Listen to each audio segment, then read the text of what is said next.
Today we are interviewing Joe Dan Boyd. Today's date is April 26, 2022. The interview in which you're about to participate is part of the Wood County Historical Commission's project to record the history of the common schools of Wood County, Texas. The content of this interview will focus on your experience at Vernon School. What is your full name? My full legal name is Joe Dan Boyd. It is not Joseph, not Daniel. Joe Dan Boyd. What year were you born? 1934. That was the year my parents were born. What are your parents' names? My father's name was James Daniel Boyd. My mother's name was Dolly Faye Tenney Boyd. Well, you're kin to lots of people then. I am. What was your father's occupation? Farmer. What schools did you attend in Wood County? Vernon. And of course, later, Winsboro. WISD. What was the highest grade that they taught at Vernon? 8. That was what I was told. I don't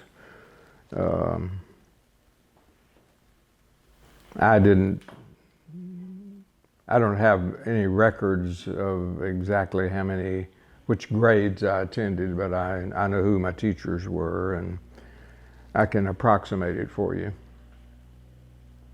Do you know how they came up with the name of Vernon? Well, this is a question that has puzzled me for years, and Bill Jones and I have talked one-on-one about it a good bit. Even Bill Jones didn't know the answer to that question. And when I say even Bill Jones, my point being that if anyone would have known, I think it would have been Bill Jones. But I do know this, that it was at one time located on property owned by the Garner, is the way we pronounced it back then. Later, the family preferred a pronunciation called Gurner, but I'm thinking back to the family I knew. Most of them was a family of Elmer and Marie Garner, or Garner, your preference. But his dad was Wid Garner, and Wid, I always assumed that was just W-I-D. But that family, that Garner family, lived on another farm road that 4620 intersects with. 4620 goes right by Vernon School. Of course, it didn't have a number back in those days, and it wasn't paved or anything. But that school that road intersected with that, and I can't remember the number of the one that 4620 intersects with. But the Garner family lived on that one, whatever that number is. And that was the road that took you directly to Cater Hill if you went south on that at the intersection of 4620 with whatever that number is. And there was a common school set up there on property that was owned by the Garners. And when it was established as a common school, I don't know, never heard anyone speculate about it, not even Bill Jones. And then the only thing I know for certain is that my grandfather's, on maternal side's name was William Ambrose Tenney. And at some point in his family life, his kids were taking so long to get home from the common school that they went to at the time, and I'm not sure which one it was they went to at the time, because at that time the Vernon School was still on the Garner property, on the unnamed, unnumbered farm, now a farm road, which intersects with 4620, the road that comes right by the Vernon School before it intersects with the unnamed, unnumbered farm road that I'm trying to think of right now. But my grandfather felt like his kid, he needed to get more work from his kids when they got home from school. And so he made it, oh, and by this time, the Vernon School on the Garner property was not being used as a school for whatever reason. I don't know I've never heard anyone speculate on why or when exactly that happened. But it became basically available for some other use. And my grandfather got the idea and struck up a deal with some of his friends and relatives, the main one being a fellow named Ford Newton. And Ford Newton was not only kin to that Tenney family, but also just really good friends. And he struck up this deal with my grandfather, Ambrose Tenney, struck up this deal with Ford Newton to go over to now, how they did this legally or anything, I've never heard anyone speculate on. But the upshot of it was that eventually a deal was struck where they got the required permits they being Ambrose and Ford, to go and tear down the old Vernon School on the Garner property, load it up on a wagon, and bring it over to the location on 4620, where it was moved in 1911, which at the direction of my grandfather, Ambrose Tenney. And Ambrose paid Ford Newton a certain amount of money. I don't know whether anyone kept any record of that at the time or not. But the school was moved to this location on 4620, directly across the road from the residence of Ralph Tenney, who was one of Ambrose's grandsons. And so the school then, the Vernon School then, for all intent and purposes, was no longer on the Garner property, but it was on property that Ambrose Tenney donated, 3½ acres of land to be used as the site for the school ground, and which served a large playground area right in front of the school. And of course, they reassembled the building that they hauled in a mule-drawn farm wagon from the Garner property over to Ambrose, the land that Ambrose Tenney donated.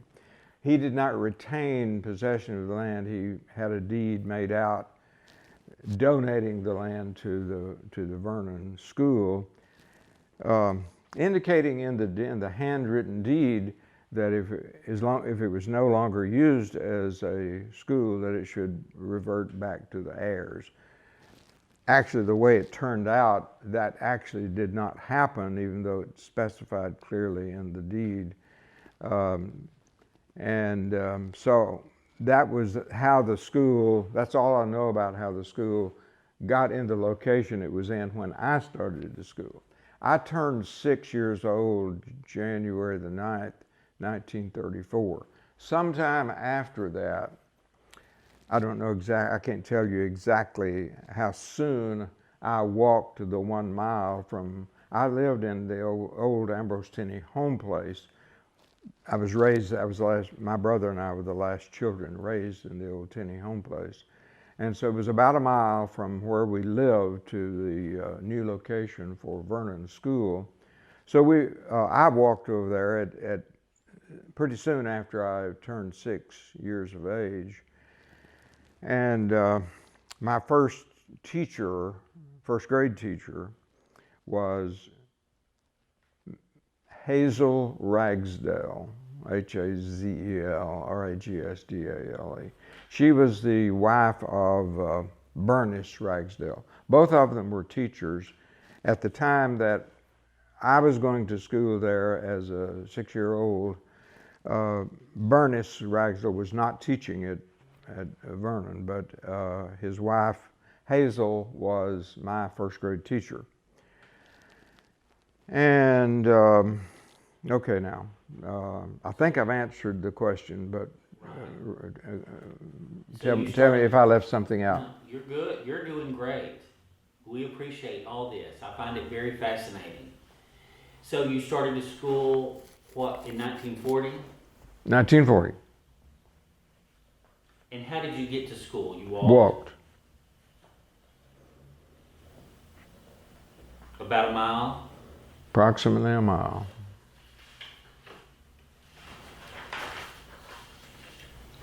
Did you walk down the road, or was there a path? There was a road. It was unpaved, dirt road. It was dusty in the summer and muddy in the winter. Did your siblings go with you?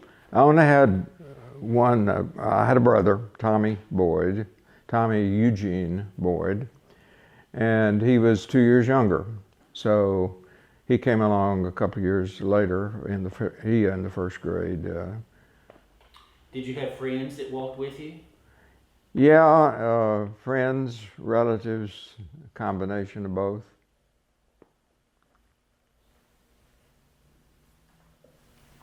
And what did you do if it were raining or snowing? Walked, but sometimes Miss Hazel, she lived in town, and as did her husband. I'm not exactly sure where they lived at the time. Bernice Ragsdale had a storied career. He was a partner with Curtis Talbot for one of the premier grocery stores in Winsboro for quite a while. It was C&B Grocery. I think it was located on Market Street. And both of them taught at various schools during their lives. I never had Bernice at any time as a teacher, but Miss Hazel drove her car from town out what is now 312. At that time it was also unpaved and was dusty in the summer and muddy in the winter. And she had to go right by our house to get to Vernon School.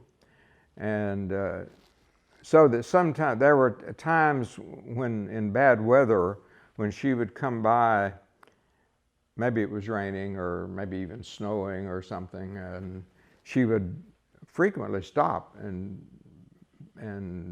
give my brother Tommy and I a ride, at least part of the way, sometimes all the way to school. So, but that was rare. You know, that was not something she did every time she passed us or anything like that. But it was memorable in those days, you know, to have somebody do that for you.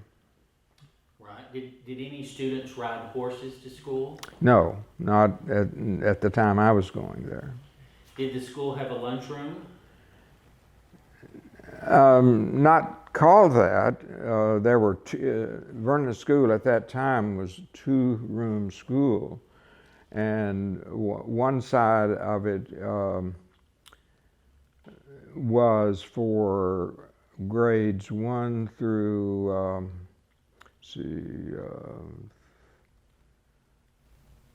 through part of the 5th grade. And sometime during, I don't remember exactly, but sometime during the 5th grade, whoever was in the 5th grade would be asked to stand and march into the other room for certain classes. And then they would come back into the other room. It was kind of a complicated setup, and I won't try to explain it any further than that. It apparently was based on the fact that there was a couple of classes at that particular time that somebody in the other room taught, and they needed it in the 5th grade. And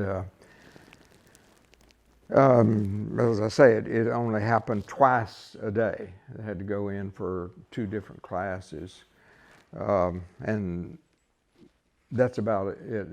The lunches were, there was a lunch, well, let's say something about the size of that large piece of wood up there on the wall.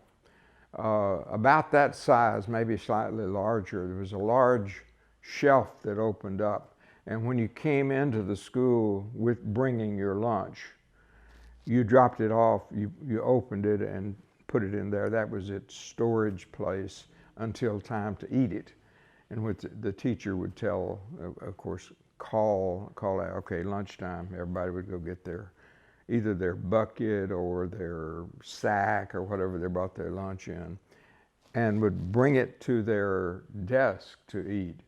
Or if you wanted to, you could get permission to go outside and sit out in the playground area in front of the school and have your lunch out there. It was pretty much up to each individual student could decide where they wanted to eat as long as it was okay with the teacher. But we didn't have an actual lunchroom. What did you bring for lunch? Well, sometimes it was leftovers from previous meals at home. Often it would be a sandwich, just a couple of pieces of light bread, what we call light bread, sliced bread in those days, and bologna or something like that, maybe as the meat, if there was meat in it. Sometimes there'd be leftover fried chicken or something like that, and it just kind of depended on what your folks wanted you to have for lunch that day. Was there an auditorium? No, there was not an auditorium, but there was the section where the teacher's desk was kind of elevated slightly in both rooms, and so we didn't have the equivalent of an auditorium where the entire school could congregate. And it was pretty much whichever one of those was your room. If you were in the first 5 grades, most of the time you were in the one what I would call the West room, and if you were in the higher grades, you'd be in the East room. And there was a bell that the teachers would ring when school started, and then there would be a bell to ring time for recess, another bell for lunchtime, and that sort of thing. What about restrooms? Well, those were outdoors. There was one for the boys, one for the girls. One of them was on the west side of this building, and others on the east side. And it was a pretty long trek down from the school building to the restroom. And but as I say, it was a 3.5 acre plot. The playground area, the official playground area, was immediately in front of the building, and there we had pretty well built seesaws, swing sets, softball field, things like that were had been set up years before I started there. And so that the boys liked to play, and you were free to roam the entire 3.5 acres. You know, you weren't restricted to that formal playground area in front of the building, which was kind of manicured and pretty nicely done. Although if you wanted to play something like softball or, you know, and use the seesaws or the really well-made swing sets that would swing out. You had to be a pretty brave boy to get on the swing set and give it the push power and bring it straight out. That required an awful lot of bravery, or at least it seemed to me. I never attempted to get it straightened out. But you didn't have to. You were just kind of dared to do that, and you either accepted the dare or you didn't. And so that would have been. But if you didn't want to do any of that, and you preferred to be, most of that 3.5 acres was forested. You know, had trees, and you know the boys liked to get out in the trees and swing from one tree to another and play games like bear, which was, you know, kind of like playing it. You know, you touch somebody and you're it, and then you got to touch somebody and all that. But you would swing from one tree to the other, and boys like to get out in the woods like that and play cowboys, Indians, cowboys and outlaws, whatever they wanted to play. And those were totally unorganized, entirely up to the boys, whatever they wanted to do. Girls did the same thing, I think. You know, I never joined them in playing, and none of them ever joined the boys. The boys had their side of the woods and the girls had theirs. So that was kind of the way that worked out, and everybody just did what they wanted to do because there were no real rules set up, written or verbal, that restricted you to any of that. You could go anywhere on that 3.5 acres that you wanted to. Was this at recess? Or you had an hour off for dinner or lunch, and so you could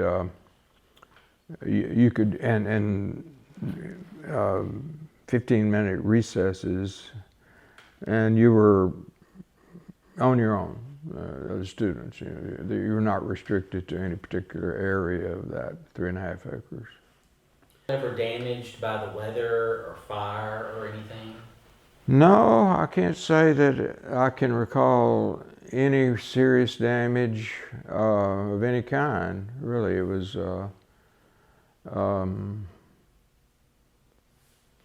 whoever built the original one, and then Ford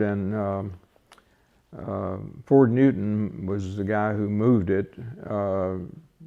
They did a good job, put it back together, and. So it was a frame building? Frame, yeah. There was no brick or stone in it. Do you remember what time school started?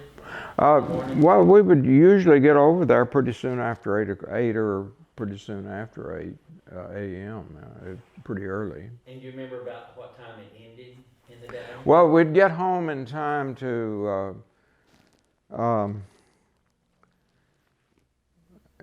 In those days, when I started in 1940, and really for 2 or 3 years at least after that, we would usually get home in time to get in, turn the radio on, and listen to the Tom Hicks Ralston Straight Shooters radio broadcast. And that was usually on at 5:15 p.m. That was as close as I could estimate in terms of when we got home. And usually we'd come in, my brother and I, turn the radio on to hear the latest Tom Mix adventure, and usually we were wanting to snack on something, and we got a little snack, and then we got out in the fields and worked the rest of the day in the fields. Did you ever have to miss school to work in the field? I don't recall work ever being given preference over school by my folks or by either my brother or I, Do you remember any of your other teachers? Yeah, my second teacher was Olita Burkett, and my third teacher was Maybelle Cunningham, and my fourth teacher was Irene Ray. Did you have any male teachers? Not a single one. There were some in the history of the school that I know about, but I didn't have any of them. Did you ever pull any tricks on your teachers? Lord, no. Never would have occurred to me. Do you remember any of the supplies that you had to take to school? Well, we always bought tablets, similar, but to your blank book there, but tablet format. Usually the Big Chief red covers, or very rough paper, and graphite or lead pencils, and sometimes we'd get the more formal type of tablet, a little better grade of paper, smaller size, easier to write on, that sort of thing. We weren't restricted though. It was pretty much whatever your folks could afford to buy for you, and a pen. I don't recall using a fountain pen at Vernon until later, after I'd been there a few years. We pretty much used just graphite lead pencils for whatever assignments we turned in or worked on during class. Who were some of your friends? Well, my first grade class my first grade teacher was Hazel Rags, as I said, and in the same class with me that year as first graders was Norma Gay Turner, who, by the way, was the only person I was in class with from grades 1 through 12. There was another girl in that class named Mary Ann Tinney, who was a relative of mine and happened to live right across the road from the schoolhouse. And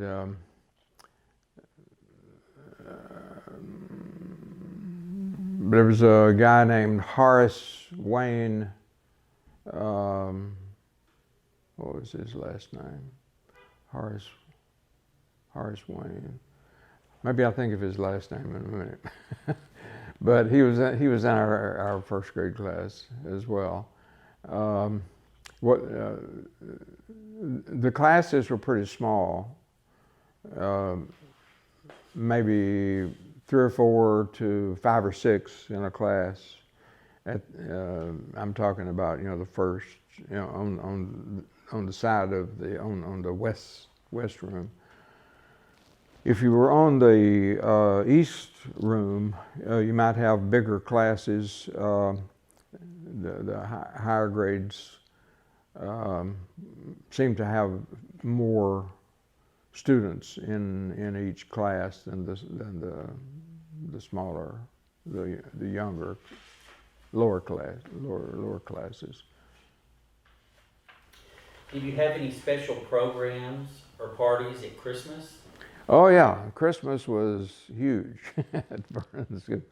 The teacher would select usually about 3 of the bigger boys, the larger, older, huskier, stronger boys, to go out into the 3.5-acre school ground and find us a Christmas tree.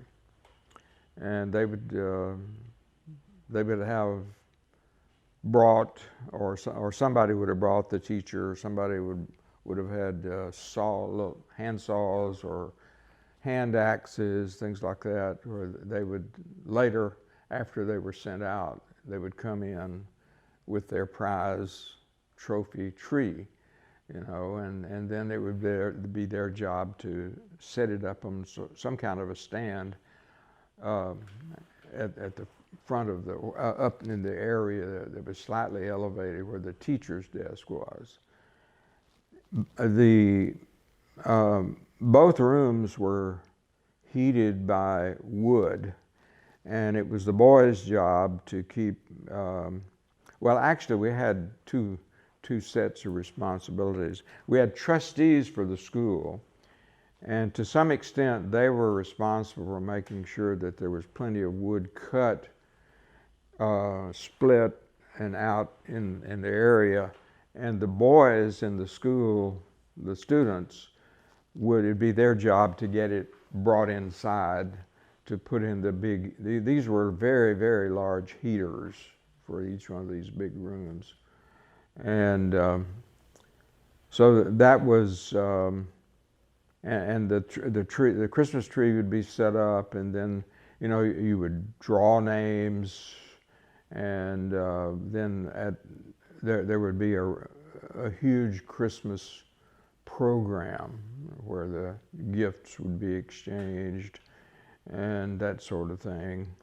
And there would be some sort of assignment of things to memorize or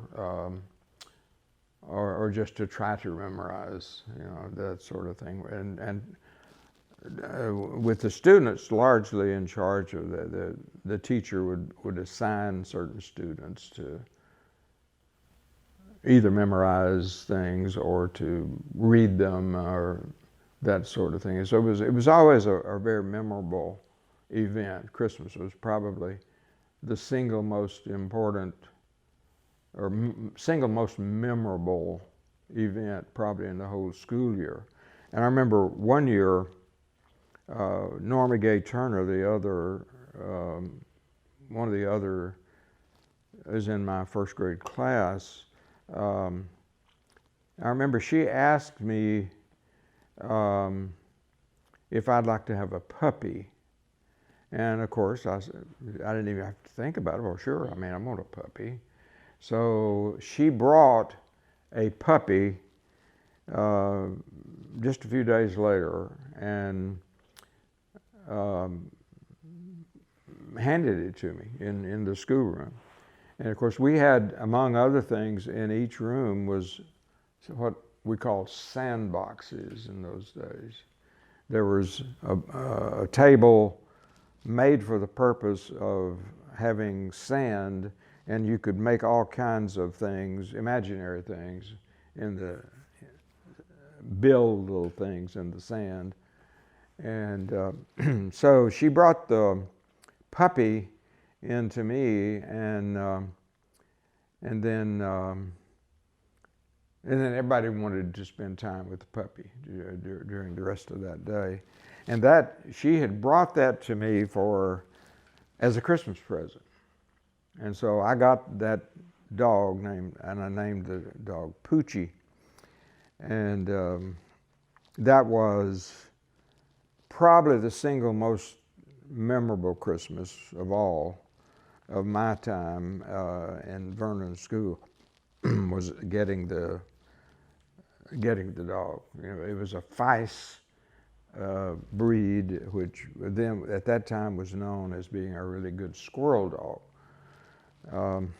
And my uncle, being an avid hunter, did put the dog to good use as a squirrel dog. So another memorable occasion was the last day of school, and there was always a stew. They would have somebody in the parents. Some of the parents would bring wash pots and to be used for building fire under them and making usually 2 or 3 of those big wash pots of stew, and it would be, the whole community would be invited, and everybody would know when the last day of school stew was going to be, that sort of thing.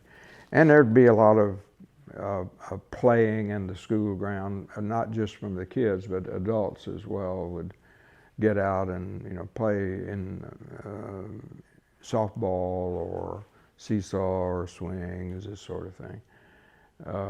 So those were probably the 2 most memorable events of the school year, was last day of school and Christmas. Did you have anything at any other holiday? I don't remember any standing out, really. No, I don't. I can't recall anything that would compare with last day of school or stew or the Christmas, either one, really. Was there a parent-teacher organization like PTA? If there was, there were trustees.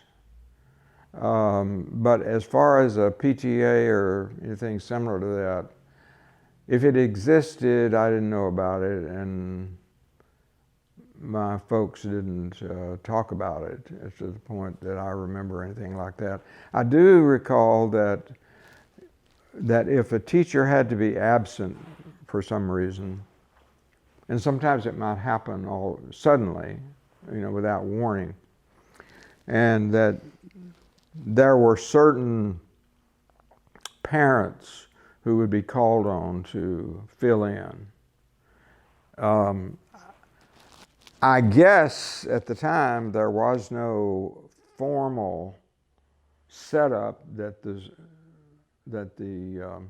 Vernon Independent School District Common had set up. Nothing was set up to take care of that, so that if somebody didn't show up, one of the designated parents, we'll call it that, would be summoned. Hey, we need you to be a substitute teacher today, or something like that. And that was really the only thing that I can ever recall. It was very, very unorganized. But whoever was called on, they were always there. So you pretty much knew who was probably going to be your substitute teacher. Did the school have any sports? Well, just as I mentioned, we had a formal softball field, and the bats and the balls, and willing students who liked to play softball. And we didn't have baseball; it was just softball. And we didn't have competitions with other schools. Not a single time do I remember.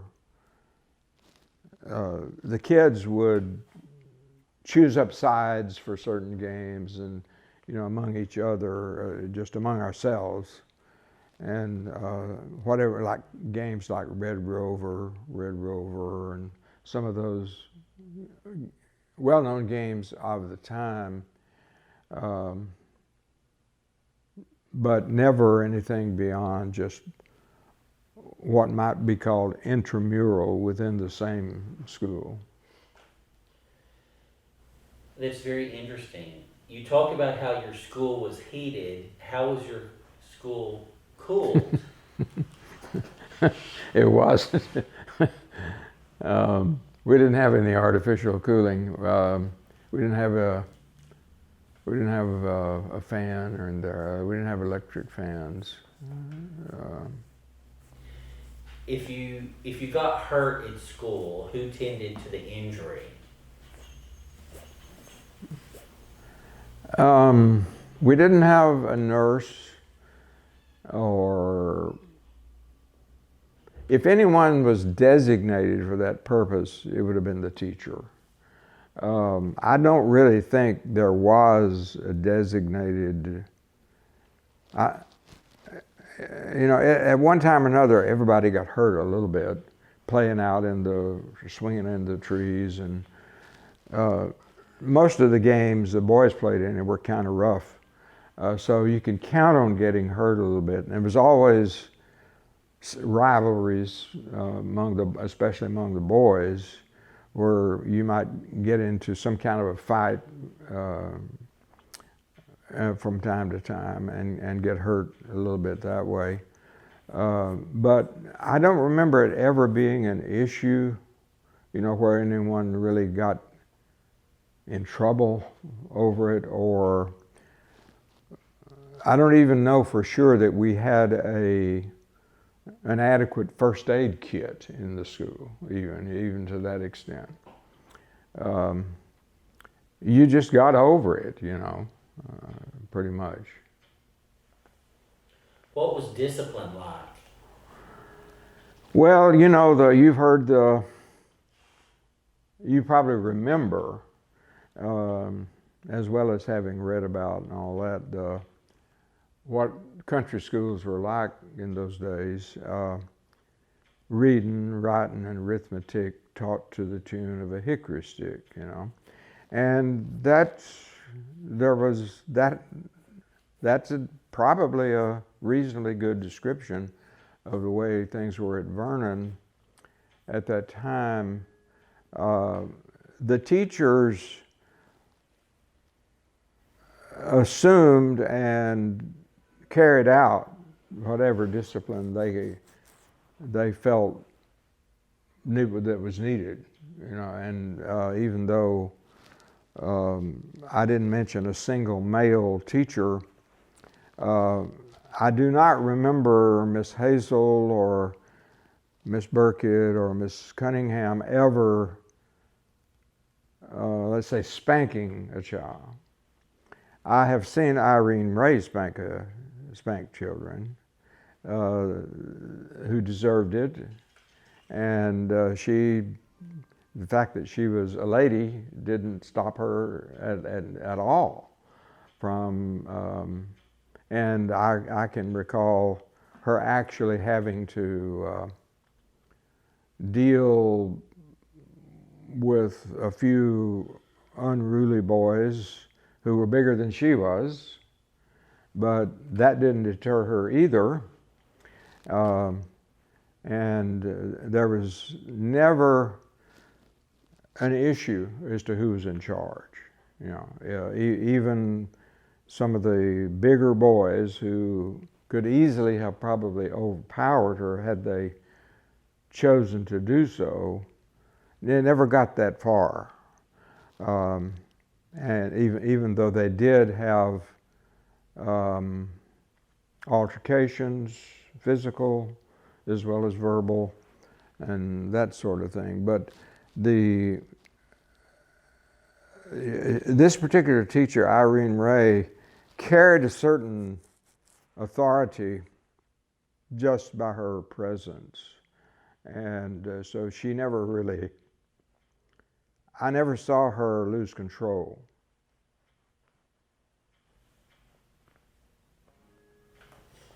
Was there an awards day where, like at the end of the year, where the teacher might give out some awards? I don't remember anything that I would say falls into that category to where that time is taken out to make those kind of awards. You know, Do you remember? I really wish we had had something like that. You know. Do you remember what your daily routine was like at school? Like what you studied in the morning, or when your recess was, or what you had in the afternoon? Well, you had a recess in the morning. Mid-morning, you'd have a recess, and around noontime or so, you'd have an hour off for lunch, dinner we called it, and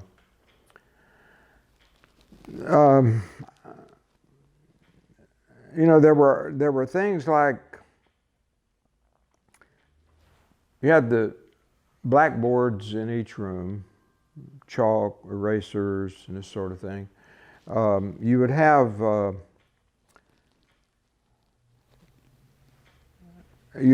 a time when the teacher would decide, usually because when someone was at the blackboard there was dust flying or something like that, the teacher would decide the erasers need dusting.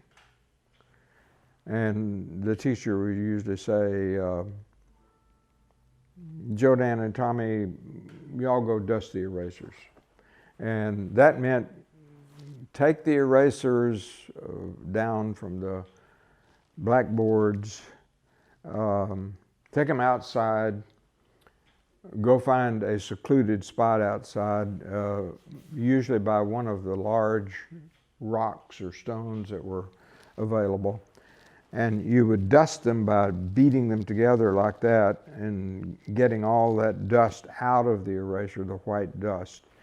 And then maybe beat them against the rocks or the stones that you had available to kind of fully cleanse them out. And then you'd bring them back in and they would be good for another time until the teacher decided you need to do that again.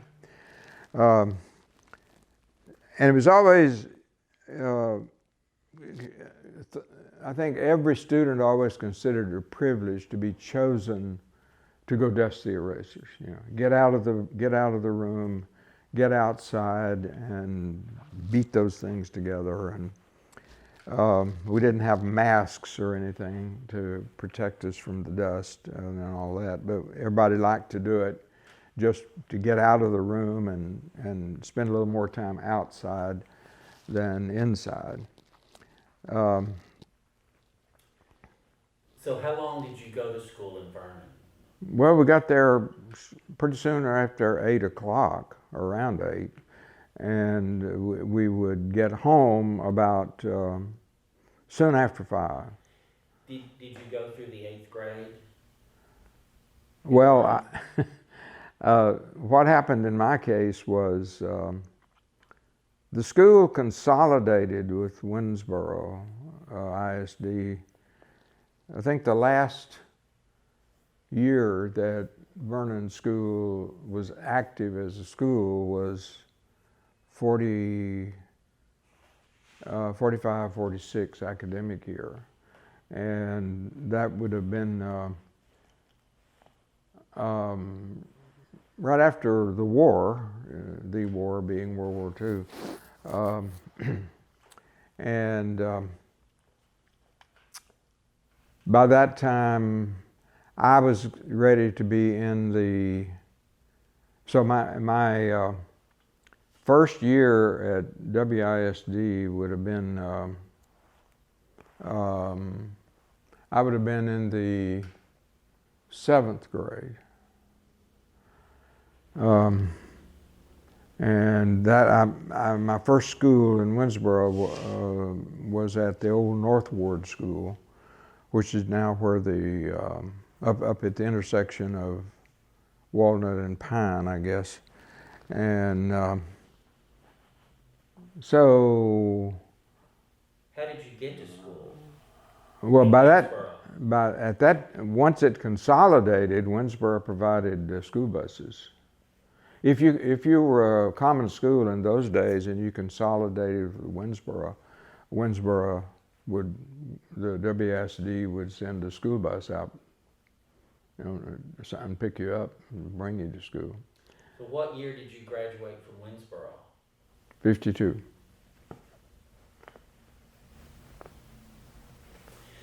What would you like for people to remember about Vernon and the Vernon School? That it was a safe, educational, learning experience where teachers always had the students' best interest at heart. The teachers, the 4 teachers that I mentioned, always had the students' best interest at heart. They were quality teachers. All 4 of those were excellent teachers, knew their subjects, had great patience with the students. And I remember there was, in each room, there was letters all around all 4 of these walls would at the top would have capital letters, little letters, ABCD, all the way through. And they were exceptionally well, the typography was beautiful. And I recall the first time I was ever in that room, and every day thereafter, you know, I would think, you know, how nice it would be to be able to write with that kind of penmanship. You know, I never achieved it, but you know, it was always inspirational, and that,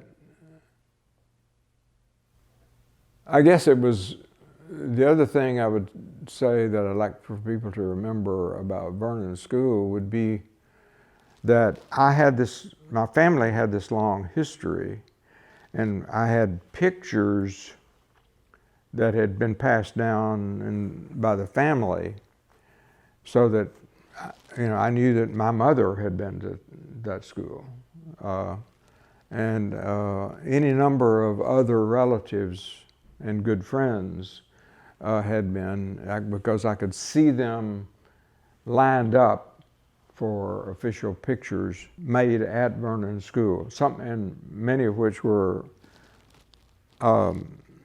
probably made at the original location of the Garner property,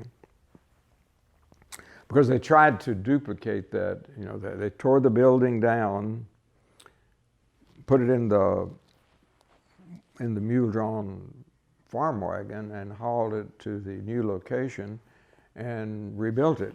And these people who were doing this were people who had done things like this before. They were quality builders, really good carpenters. Some Ford Newton would have probably qualified as a master carpenter, you know. And it always made me feel good to know that I had this family history in this school.